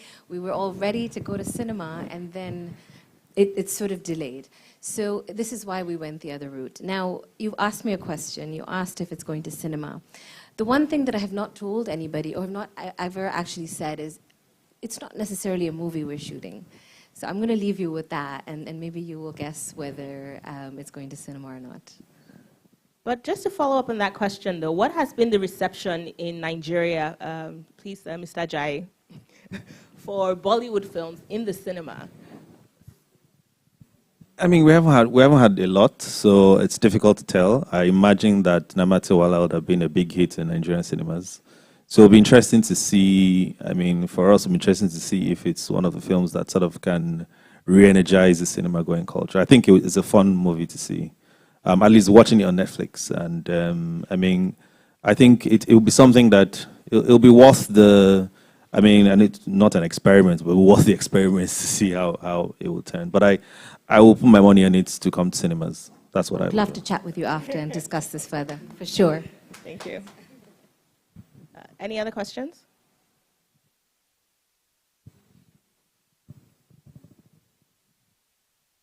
Okay. Great. So it comes back to, I think the key, you said something, Hamisha, about how our cultures are similar and how the industry is also similar. But there's something you said about, sorry, I'm trying to put it together. So in your story now, in Nollywood Goes to India, how are you sharing that similarity? Your ethos is like, we're all one and we're all love. So is that going to inform the stories that you tell to show our similarities and not our differences? I think it's important to show both, and we'll constantly do that. One of the things I know you mentioned in my bio earlier as well, I'm a motivational speaker. I do self-development courses on happiness, and one thing that I do believe we need to do in life, I mean, people in the entertainment industry, people in the political realm have a lot of impact and a lot of power to some extent, because you're hitting mass audiences and you're sending messages out there. So one thing that I'm always going to do when whatever content I put out is send out a good message, whether it's subtle, whether it's overt, whether it's the dancing around trees and showing the love, but also showing that we have women empowerment and we have the We Are All One message. Definitely in this case, we will still constantly have that message. The difference with this production is that we are going a little bit more modern. With Namaste Wahala, it was more 90s. You were asked about the dancing around trees earlier as well. And we were very purposeful about doing the 90s. We wanted to bring up the nostalgia. We wanted to bring up the whole fantasy and sort of, you go to a beach and you bump into somebody and you just fall in love, right? So that was done. This is going to be a little bit more geared to our today's world, our millennials. How do we live? How is Rahama going to live in an interracial marriage? So yes, you will see we are one, but we'll also see the differences. All right, thank you. If there are no other questions, actually, I'm happy to close out the panel. Any other questions? Okay, fantastic. It was great to have you. But before is there anything else you wanted to share about the project or your journey? So for the journey, I think that everybody out there making a film, please just make films, because when I started with a dream in my head, and it ended up becoming a Netflix original, and I had no idea that was going to happen. So I think everybody here, please go do what you're doing. Law of momentum, law of attraction, go do it. In regards to the production, I would just say watch the space, because we have a lot coming. Rahama, I want to ask you about languages as well, because how, as an actor, you obviously speak like multiple languages, and what advice would you give, especially now that people are talking about making productions more local, or investing in what are your tips for spreading your wings with learning languages? Yeah, when I started learning Hindi language, I was just doing it for fun. Yeah, back when I was a child in school, we just speak Hindi language randomly and watch movies and speak it amongst ourselves. I never know that there would be a day when this language will actually get me a role in the movie, and that was what happened. Because when I went to India, I went just as an African, no language, it's just English I speak and stuff. But when the director discovered that, okay, she can actually speak Hindi, okay, apart from DA, we can actually get you a role. So, I mean, it's very inspiring and it's very exciting to see that something that I was just doing for fun ended up, being something big for me, becoming something big for me in my career. So it's a very great feeling, and I would advise you to learn Hindi. Yes. Just like that. Yeah, can I ask a question, Shama? Oh, yes, okay. you This is for Hamisha and His Excellency. So I'm looking at Nollywood Goes to India in a broader vision, like beyond what Hamisha has done, which is amazing, by the way. So my question is, what are the other producers, Nollywood producers, who are interested in doing stuff with India or in India? So, I mean, how prepared are you? Is it something in the talks, or? I mean, I'll just answer from where I am. This is something that I'm very excited about, and I really believe going to India now, I mean, there is no set ecosystem at the moment, but I believe we're going to have one, and I really believe we should have one. We should have a place where when two countries want to come together, two industries want to come together, it's a simpler way, and I'm hoping my journey, which I'll be very public about, will help pave that way, but maybe His Excellency can His Excellency, please. Thank you. As I mentioned earlier, we are trying to put in an institutional mechanism between both the countries in having a memorandum of understanding for joint production between the two countries. So the recognition that Nigeria would be giving to their producers and their directors, it would be equally valid in India and vice versa. So that institutional mechanism certainly can help. Having said that, Bollywood or any movie making is completely in the realm of private industry in India. Okay. So it would be more of people-to-people contact and the understanding that both of us have, which would help us in getting this together. But from the government side, we would certainly help through this institutional mechanism. All right, fantastic. Thank you for that. You said People's Connect. I like that bit, especially because I know someone mentioned something about independent filmmakers in Nigeria, and I totally agree to that. So I don't know if any producer here has any question, because I think I like the whole one-on-one contact. I'm not saying we don't need the government. The government would make it easier. But I'm saying with what Hamisha has done and what she's doing, I think it's easier for you because you're a dual citizen. So, you know, for you, there's no big deal. So with what she's done, which is easier for her, but there might be other people who either have seen that vision or hoping to do something in India. So is there any producer here who wants to have a question or ask a question for a possibility of doing a Nollywood, Bollywood content, movie, anything? No, I mean, do you have a question as a producer? I mean, I'm asking, I'm not a producer. Okay. So I'm asking, I want you guys to please ask His Excellency, ask Hamisha, and they're here. I don't know where you see them again. They'll see that. I'm sure that they will. I live here, so you'll definitely see me again. Okay, he lives in Abuja. I wanted to ask, though, apart from a project, I know that in India, Netflix, for instance, set up a VFX studio, a VFX hub. And I know they were also kind of exploring doing something like that in Nigeria. So outside of like projects, and of course Bollywood is private industry led, and Nollywood too, to a great extent. But outside of film projects, how can businesses and support industries around film how can we have those cross-cultural conversations? Where, yeah, like a VFX studio or a post-production house, you know, that's beyond one film or one project. Hamisha also told earlier that film field came over to India quite early, right from the silent movie era. We have been producing films, and the post-production part of it has been quite good in India. Initially, it was in Kodambakam in Chennai, where most of the movies, even the Bollywood movies which were shot in Mumbai, came for post-production to Chennai, but subsequently those labs were all set up in different parts of the world, of the country. Today, animation, I saw one of your sessions was on animations. Today, most of the animation actually takes place with Indian software and Indian software engineers, whether they are in Hollywood or they are in Bollywood. It is being outsourced to Indian industries also. So that kind of a capacity building certainly we can look at. And thirdly, I just wanted to mention that on 22nd of this August, it was a brainchild of Mr. Jeffrey Onyema, the foreign minister of Nigeria, when he went to India in April 22, this April. He had started something called as a Nigeria-India Business Council. And he had also mentioned that the soft power of Nigeria and India will have to come together, and the production between Nollywood and Bollywood should take place. I was in one of the meetings that he said so.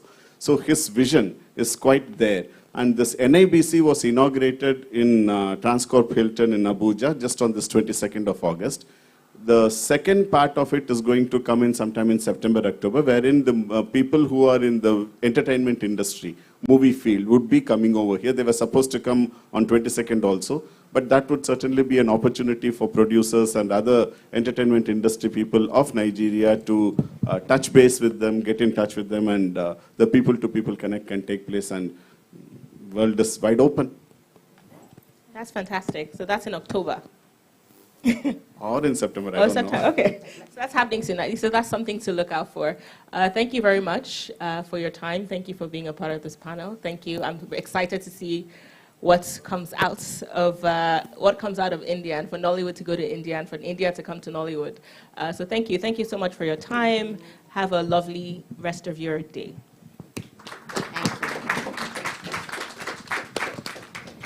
Thank you so much, Rama. Can we do the post-pic? Yeah, just stand, just take a picture. Thank you very much. So the next section will be the cocktails, as I said earlier. It's an invitation-only cocktail, both for the Nollywood Goes to India one and also the French Embassy and Animation one. That'll be taking place here. I don't know here, but downstairs, but in this hotel. And think on that note, sorry, animation is done downstairs. I'm talking about the cocktail. There's a cocktail, yeah. So the cocktail is downstairs. The Nollywood Goes to India one is downstairs. Thank you so much, guys, for your time today. And it's been a pleasure having you. And I will look forward to seeing you again tomorrow. And on that note, I sign out. My name is Chinwe Chukudire. Thank you so much. Thank you.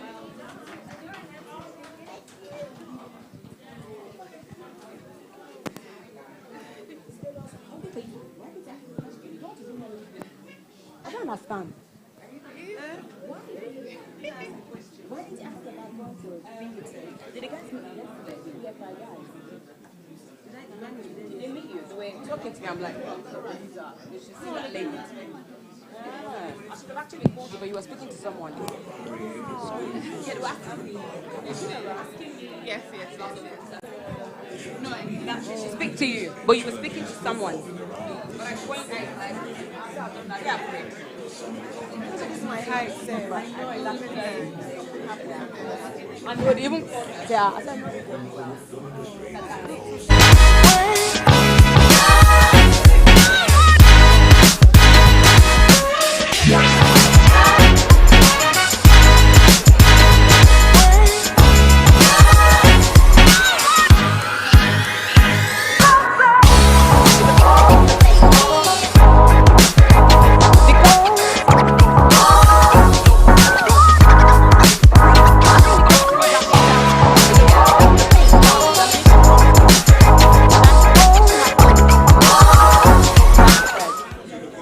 Cocktail is downstairs, yes. Yes. So yesterday. I should have just called you. But I have a meeting with Farah tomorrow, Sha. I'm a pressure. Farah? No, Farah was Farah there. Oh, yes.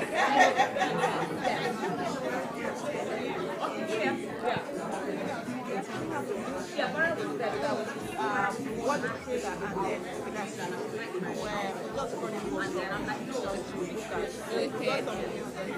got some contact. So that's what we are on.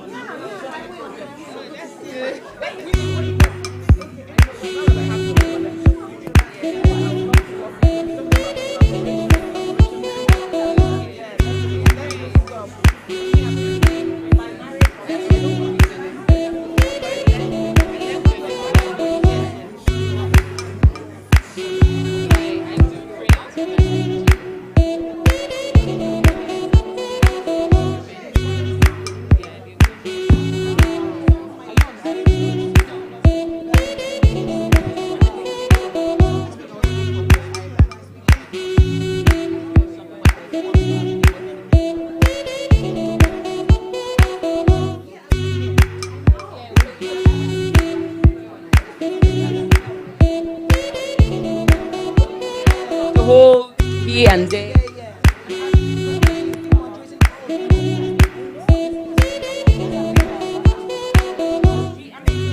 People like getting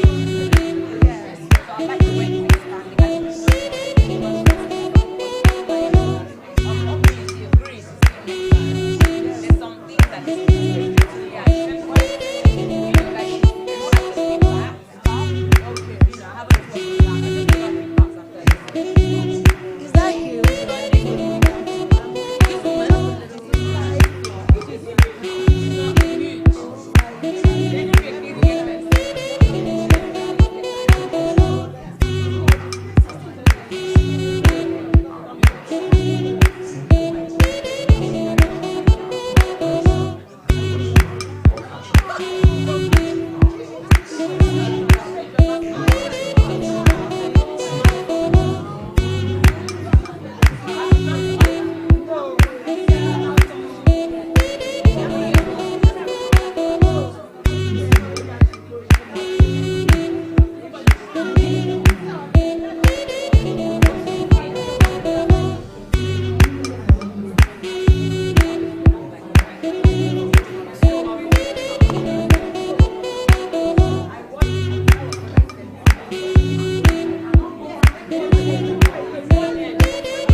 Hello. Sorry, the cocktail is happening right here. The cocktail is happening right in this room. So please, you don't need to leave. The food and the drinks are already here. So please just continue with the networking and talking to each other, okay? Thank you. Everybody's invited. Like everybody that has an EGB. Yeah. They sent an invite to everybody.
Yeah, okay, yeah.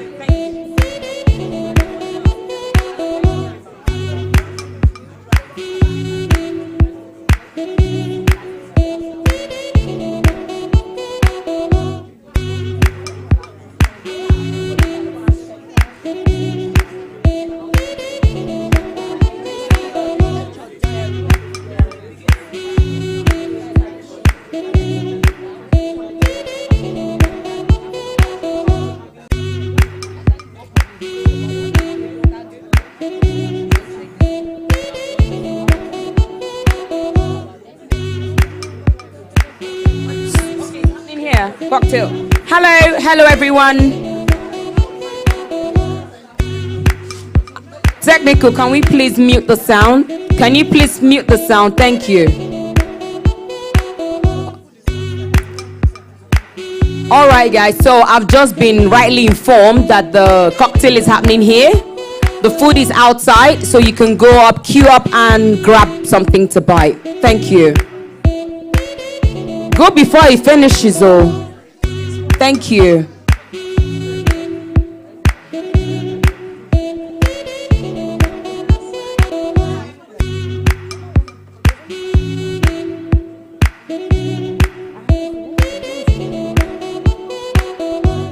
The cocktail is happening outside. Please go out, grab something to eat, and then network still.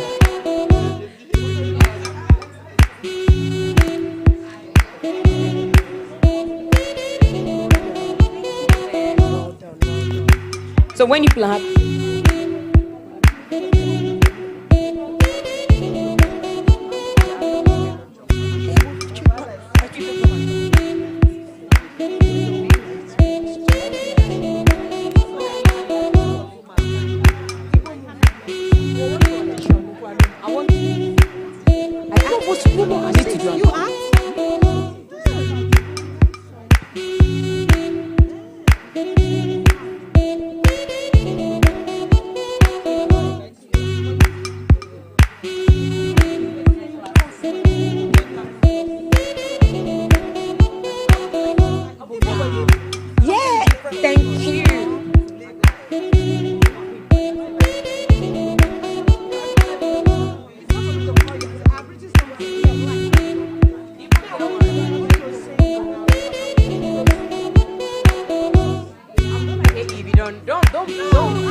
there are people, I don't know believe in the cabal thing, but there's something like that.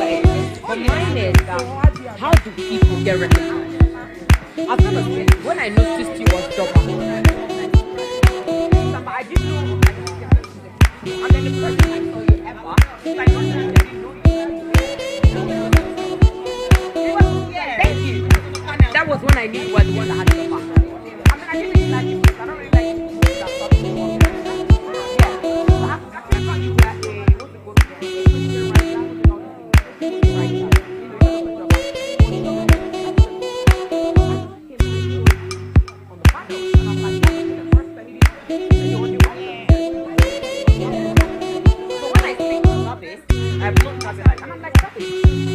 About the when. Look at me. And I'm telling her, but I'm like, it's proper that when I talk about all these things, actually what's going to happen. So when I give people examples, and the people that I said, yes, that is what I know that I put in this movie. So it was not the thing we're not coming to. If you look at Jabba, and I'm sure they say you have a good Jabba, you need to make things about it. We had a minimum budget. Was that what happened? Yeah, we had very minimum budget. How much did I use Jabba with? So that was so 4.5 million. Fucking. How many people have 4.5 million naira to shoot him? What did you do, Jabba? 20. Someone wants to be movie at that point. Someone to make us feel. It's a whole lot more now. The question is, those people, I've been asking everybody that question. These guys don't have that kind of money, but they're good. What happens to them?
I'm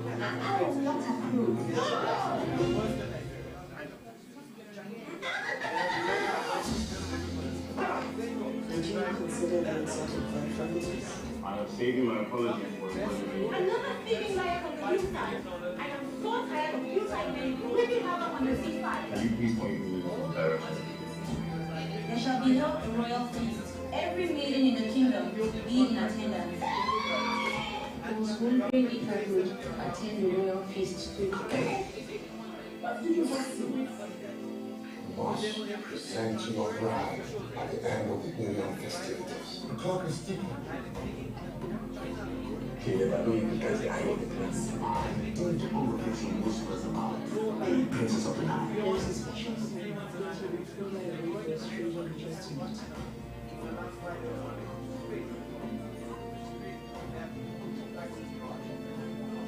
Stuff like this.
dodge the light nígbà yẹn.